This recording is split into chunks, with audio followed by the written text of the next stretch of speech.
Miami has a program that requires taxpayers to pay for art in public places. To date, the folks in Miami have bought $1.5 million worth.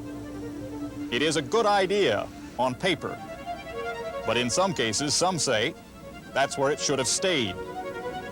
Miami's art in the open has been controversial. It doesn't always blend with the neighborhoods. Often it is ignored, or worse.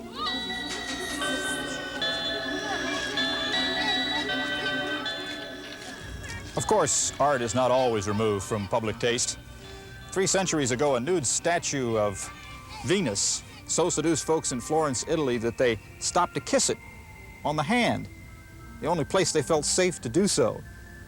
French King Louis XIV fell so madly in love, he ordered a copy for his court, and Napoleon sent an army to steal the original. City planners in America have seldom been so romantic. Most dream on a massive scale, dwarfing people beneath structures of concrete and steel. Most, but not all. This shopping center is designed to make people, not art, seem larger than life.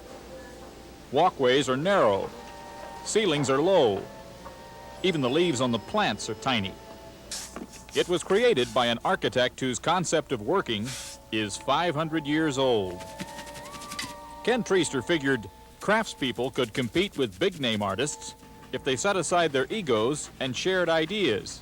People are not trained to work together. From elementary school, you're taught self-control, work independently, don't cheat, don't talk, don't copy. It's all through our educational system, from elementary school to high school and college. It's independent study. And then when you get out in the big world, you have to work with other people. It's a team effort. But aren't these folks just painting your vision? It's like an orchestra.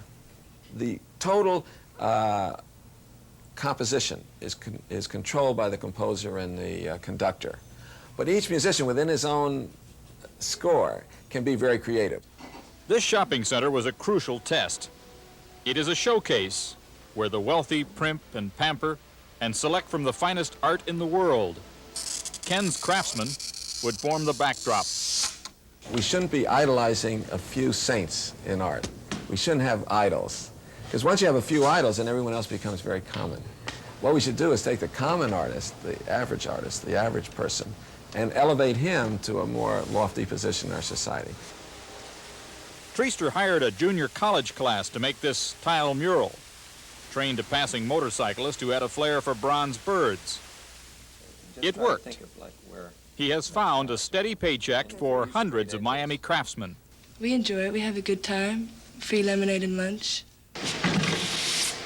Costs are kept competitive by developing artistic shortcuts. Styrofoam molds replace stone cutting. A simple charcoal starter carves designs.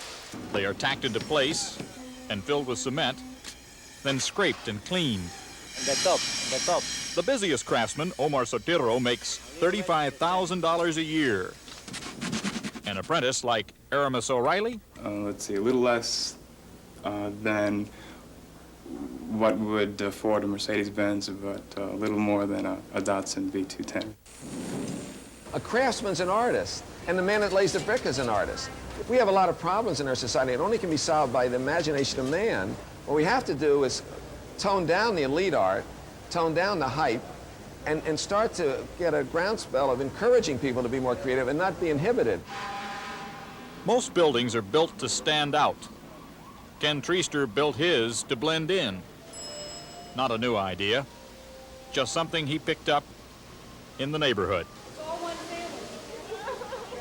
For today, Bob Dotson, NBC News, Coconut Grove, Florida.